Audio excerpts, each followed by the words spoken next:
బంగారు ఆభరణాల VA ఛార్జీలపై 50% తగ్గింపు. త్వరపడండి, అక్షయ లక్ష్మిని ఆహ్వానించండి. The Chennai shopping mall, Telangana మరియు ఆంధ్రప్రదేశ్. పశ్చిమాసియాలో రగులుతున్న యుద్ధం ఇరాక్ ఆర్థిక వ్యవస్థను కోలుకోలేని దెబ్బతీసింది. ఇరాన్, అమెరికా ఉద్రిక్తతల కారణంగా కీలకమైన హర్ముజ్ జలసంధి మూసివేత ఇరాక్ చమురు రంగాన్ని కుదిపేస్తోంది. దేశ ఆదాయానికి ప్రధాన వనరైన చమురు ఎగుమతులు భారీగా పడిపోవడంతో నెలకు వేల కోట్ల రూపాయల నష్టం వాటిల్లుతోంది. ఈ సంక్షోభం నుంచి గట్టెక్కేందుకు ఇరాక్ ప్రభుత్వం ప్రత్యామ్నాయ మార్గాలపై దృష్టి సారించింది. ఇరాక్ ఆర్థిక వ్యవస్థ ప్రధానంగా ముడి చమురు ఎగుమతులపైనే ఆధారపడి ఉంది. దేశం మొత్తం ఆదాయంలో 90% కేవలం చమురు ద్వారానే వస్తోంది. సాధారణంగా ఇరాక్ నెలకు సగటున 100 మిలియన్ బ్యారెళ్ల ముడి చమురును అంతర్జాతీయ మార్కెట్లకు ఎగుమతి చేస్తుంది. ఫిబ్రవరి 28న పశ్చిమాసియా యుద్ధం ప్రారంభమైనప్పటి నుంచి పరిస్థితి పూర్తిగా మారిపోయింది. ప్రపంచ ఇంధన సరఫరాకు అత్యంత కీలకమైన హొర్ముజ్ జలసంధి మూతపడ్డంతో ఇరాక్ ఓడరేవుల్లో కార్యకలాపాలు దాదాపు నిలిచిపోయాయి. ఎగుమతికి సిద్ధంగా ఉన్న చమురు కార్గోలు మార్కెట్లకు చేరుకోలేక పోర్టుల్లోనే గుట్టలుగా పేరుకుపోయాయి.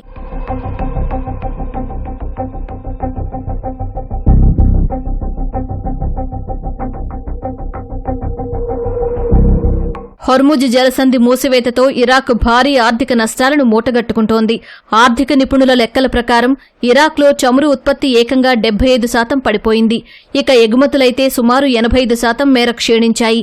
గతంలో రోజుకు 3.4 మిలియన్ బ్యారెళ్ల చమురును ఎగుమతి చేసిన ఇరాక్ ఇప్పుడు తుర్కియాలోని సెహాన్ పోర్టు ద్వారా కేవలం 2,50,000 బ్యారెళ్లు, సిరియాకు 1,00,000 బ్యారెళ్ల ముడి చమురును మాత్రమే అత్యంత కష్టంగా ఎగుమతి చేయగలుగుతోంది. దీనివల్ల ఇరాక్ నెలకు దాదాపు $5 బిలియన్ అంటే మన కరెన్సీలో సుమారు 46,000 కోట్ల రూపాయల భారీ నష్టాన్ని చవిచూస్తోంది. ఒకవేళ ఇరాన్, అమెరికా ఒప్పందం కుదిరి హొర్ముజ్ జలసంధిని వెంటనే తెరిచినా ఇరాక్ మునుపటి ఉత్పత్తి స్థాయికి చేరుకోవడానికి మరో 3 నుంచి 6 నెలల సమయం పడుతుందని నిపుణులు అంచనా వేస్తున్నారు. యుద్ధం భయంతో విదేశీ చమురు కంపెనీల సిబ్బంది ఇరాక్ విడిచి వెళ్లిపోవడమే ఇందుకు ప్రధాన కారణంగా తెలుస్తోంది.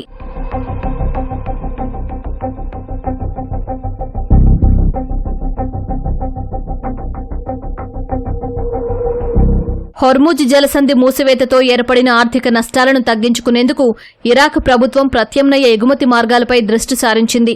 వ్యవసాయం, పారిశ్రామిక రంగాలను ప్రోత్సహించడం ద్వారా దేశంలో ఆహార భద్రతను కాపాడాలని చూస్తోంది. సిరియాలోని బనియాసు పోర్టు పునరుద్ధరణతో పాటు సౌదీ అరేబియాలోని యాంబూ పోర్టు గుండా చమురును రవాణా చేసేలా ఆయా దేశాలతో కీలక ఒప్పందాల కోసం ఇరాక్ చర్చలు జరుపుతోంది.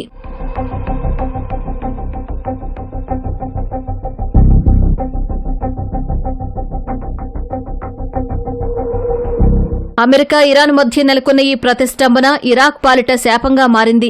ప్రత్యామ్నాయ మార్గాలు అన్వేషిస్తున్నప్పటికీ పూర్తి స్థాయిలో ఎగుమతులు పుంజుకోవడానికి ఇరాక్కు సుదీర్ఘ సమయం పట్టే అవకాశం ఉంది. రానున్న రోజుల్లో జలసంధి పరిణామాలు ఇరాక్ భవితవ్యాన్ని ఎలా నిర్దేశిస్తాయో వేచి చూడాలి.